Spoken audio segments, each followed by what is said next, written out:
I'm Lucky Flickerman, first ever host of the Hunger Games. Olá, nerd de todo o multiverso. Eu sou Igor de Mello e eu te pergunto: você entendeu o final de Jogos Vorazes, A Cantiga dos Pássaros e da Serpente? Títulozinho bem longo, né? O filme chegou recentemente aos cinemas, inspirados no livro de mesmo nome escrito por Suzanne Collins. E o longa mostra a juventude de Coriolanus Snow e como foi a 10ª edição dos Jogos Vorazes. E no vídeo de hoje eu vou te contar com detalhes o final e algumas outras respostas que foram dadas no filme. Que lembrando que esse longa é um prelúdio, ou seja, se passa antes da história de Katniss Everdeen, que era interpretada pela Jennifer Lawrence. Aqui acompanhamos como o jovem Snow se apaixonou por Lucy Gray, que é interpretada pela Rachel Zegler. E o livro se passa 64 anos antes da trilogia Jogos Vorazes, mostrando o Coriolanus Snow, que é o vilão da saga original. Só que em A Cantiga dos Pássaros e da Serpente, ele está bem mais jovem e não tão tirânico ainda. Além disso, vemos uma Panem bem diferente do que é apresentada durante os filmes protagonizados por Katniss. E o Snow aqui ele tem 18 anos e vê uma oportunidade de mudar sua vida ao se tornar mentor de Lucy, tributo feminino do Distrito 12 na 10ª edição dos Jogos. E bom, o filme termina de maneira ambígua, que vai deixar alguns se perguntando o que exatamente aconteceu com Lucy Gray e com o Coriolanus. Antes de mais nada, vamos relembrar a sinopse do filme, que é a seguinte: antes de Katniss Everdeen, sua evolução e o envolvimento do 13º Distrito, houve o presidente Snow. A Cantiga dos Pássaros e da Serpente é a história do ditador de Panem antes de chegar ao poder.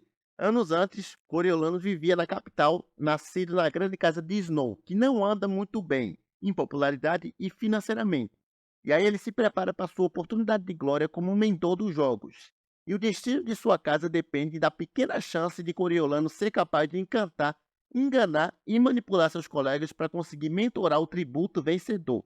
E foi-lhe dada a tarefa humilhante de mentorar a garota tributo do Distrito 12. E agora os destinos dos dois estão interligados. E toda escolha que Coriolanus tiver terá consequências dentro e fora do jogo. E na arena, a batalha vai ser mortal e a garota vai ter que sobreviver a cada segundo. Fora da arena, Coriolanus começa a se apegar à garota. Então, como vemos na sinopse, na trama do filme, o Snow é nomeado como mentor de Lucy Gray e precisa ajudá-la a se tornar cativante para o público para aumentar a audiência dos jogos. E nesse meio tempo, os dois se envolvem e o protagonista trapaceia para que a garota não morra e, por consequência, vença a disputa. Só que essa jogada é descoberta e Snow é banido da vida da capital e precisa servir como pacificador nos distritos, usando o último recurso financeiro que ele tinha, literalmente a última moedinha do cofre. Ele consegue ser enviado para o Distrito 12 e passa a viver ao lado de Lucy Gray, que volta para casa após a vitória. E tal parte da história é importante para a construção do ódio que Snow nutre por aquele distrito e por Katniss lá no futuro. E apesar de ter vivido momentos quase utópicos no lugar, ele termina o filme achando que Lucy Gray o traiu. E na cena é como se a jovem começasse a desconfiar dele e deixasse aquela cobra para mordê-lo. Claro, tudo isso é mostrado pelo ponto de vista do Snow, já que ele estava paranoico pelos próprios erros com o amigo Sejanus Plyn, que foi morto ao ter seus planos de revolução denunciados pelo protagonista, a capital. E na última cena entre Snow e Lucy, a garota, entre aspas, desaparece após aparentemente ter levado um tiro que foi dado por ele. E a cena repete o que foi escrito nos livros e mantém o mistério sobre o que teria realmente acontecido a ela. Coriolanus atira, mas não está claro onde a bala realmente atingiu Lucy Gray. Mas fica a pergunta se esse tiro realmente foi dado, porque lembrando que Coriolanus tinha sido mordido por uma cobra na armadilha que Lucy Gray colocou. Então ele podia estar apenas alucinando, achando que atirou nela e ela fugiu de boa. Ou então ela se feriu e fugiu, ou então ela se feriu, fugiu e mais pra frente morreu, não se sabe. Pode ter sangrado e morrido na floresta, ou então ela pode estar lá plena, serelepe e viva e ter ido para o norte, como foi sempre a sua intenção. E também é possível que o Capitólio a tenha encontrado de alguma forma e aí sim tenha matado ela em silêncio, para que ela nunca se tornasse uma distração. Ou ela pode ter encontrado seu caminho para o Distrito 13, que já foi escondido dos restos dos distritos. Afinal, o lado de fora de Panem é território desconhecido dentro do escopo da franquia Jogos Vorazes. Então, é melhor considerar que Lucy Gray, de alguma forma, sobreviveu ao seu encontro com Coriolanus do que acreditar que ela realmente morreu. Após isso, o Coriolanus Snow dá mais um passo na direção de se tornar o presidente. Sua denúncia é vista como uma prova de lealdade à capital e ele retorna para continuar o estudo. E a gente sabe onde isso vai acabar, porque ele está mais seguro de si após colocar na mente que são as coisas que mais amamos que nos destroem. E ele também causa a morte do reitor, interpretado pelo Peter Dinklage, que era seu rival, porque ele deixou por perto um veneno sabendo que o personagem ia tomar. E a última cena foca no rosto do protagonista e o filme termina dessa forma, sem pós-crédito.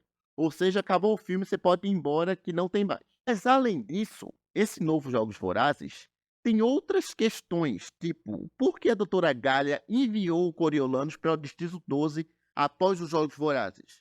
Porque a Galha demonstrou uma estratégia calculada em todos os aspectos. Ela esboçou a situação em que Coriolanus foi designado para o Distrito 12 como um pacificador, com o intuito de proporcionar a ele uma visão realista da natureza humana, que ela acreditava ser intrinsecamente violenta. Errada não está, né?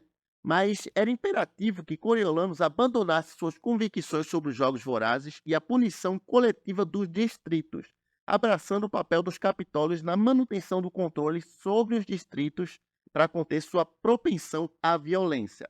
E a Galha considerava que as coisas haviam saído do controle anteriormente, mas acreditava que para a sobrevivência do Capitólio era necessário um lembrete vívido de tudo o que ocorreu antes.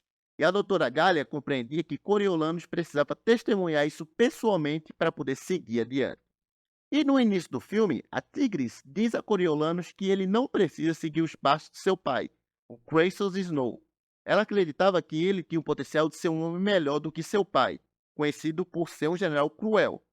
Entretanto, no final desse prequel de Jogos Vorazes, Truggs compartilha com seu primo que ele está se assemelhando cada vez mais ao pai, implacável e odioso. E o prequel também revela a origem do ressentimento de Jean em relação ao Coriolanus Snow. Higbottom, que já foi o melhor amigo do pai de Coriolanus, ficou enfurecido quando Kratos Snow apresentou a ideia dos Jogos Vorazes.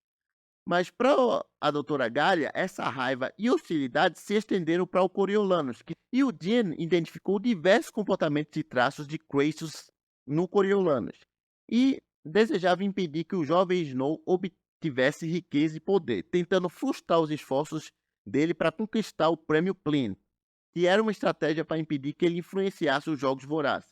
E essa ausência de riqueza também ia servir para privar o Coriolanus de poder. Se tivesse feito isso, a história teria sido totalmente diferente, não é mesmo? Eles estavam tentando conter ele agora para posteriormente não dar merda. E o Jean também se opôs à ascensão de Coriolanus a qualquer papel de liderança e ficou perturbado pela proximidade dele com a doutora Galha. Profundamente consciente de que Coriolanus só tornaria os Jogos Vorazes ainda mais cruéis, perpetuando a abordagem implacável e aumentando a crueldade do tratamento dos distritos pelo Capitólio. Ou seja, estava todo mundo querendo arrancar o Coriolanus de lá porque sabia que ia dar ruim.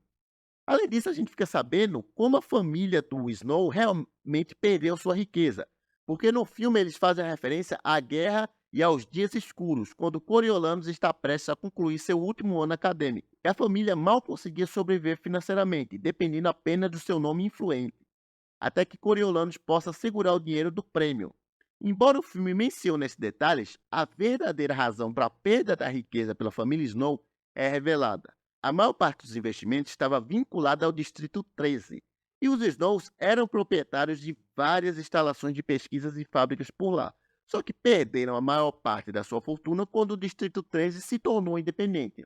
E o restante das economias foi gasto durante o cerco do Capitólio. Então isso explica o que aconteceu.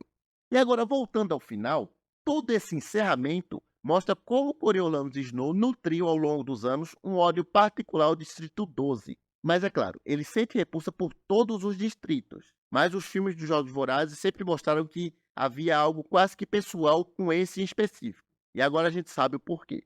E há também a própria relação com Lucy Gray, que por mais que a jovem seja bem diferente de Katniss, há alguns paralelos claros entre a coragem de ambas ao enfrentar os jogos de peito aberto. Isso claramente incomoda o presidente anos à frente no futuro, quando a personagem interpretada pela Jennifer Lawrence se voluntaria aos jogos no lugar da irmã mais nova.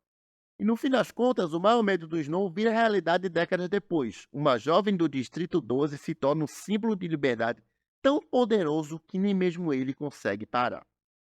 E embora os Jogos Vorazes, a Cantiga dos Pássaros e das Serpentes tenham um desfecho definitivo, A ambiguidade em torno do destino de Lucy abre a possibilidade para uma sequência, que seria bem intrigante, explorando o que aconteceu com ela após se separar de Coriolanus Snow. E a gente pode imaginar que a hipotética sobrevivência de Lucy nos conduz a um próximo estágio de sua jornada, afastando a trama do Capitólio e do Distrito 12.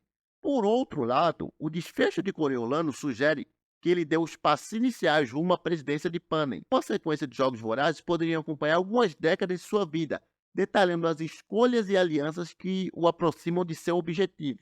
E o filme também oferece potencial para diferentes spin-offs, não necessariamente centrados nos jogos em si, mas revelando mais da rica história de Panem, embora não haja planos atuais para uma sequência. E a Suzanne Collins não escreveu mais livros dos Jogos Vorazes, então teria que realmente esperar. Mas o filme deixa espaço suficiente para futuras explorações caso um dia eles resolvam fazer um novo filme. Em resumo, embora as histórias de Coriolanus e Lucy Gray tenham chegado ao fim, o universo de Jogos Vorazes ainda tem muitas possibilidades a serem exploradas, seja por meio de sequências, spin-offs ou outros filmes que aprofundem a história de Panem, porque por mais que tenha muitos filmes, ainda tem muita coisa a se abordar ali. Mas agora eu quero saber o que vocês acharam do novo filme dos Jogos Vorazes, se vocês acham que a Lucy morreu ou está viva. Então me contem aí nos comentários. Eu vou ficando por aqui, mas enquanto isso está aparecendo outros vídeos antigos do canal para você dar uma olhada e ficar atento no conteúdo aqui do Projeção Nerd, tá legal? Então é isso, até o próximo vídeo. Valeu!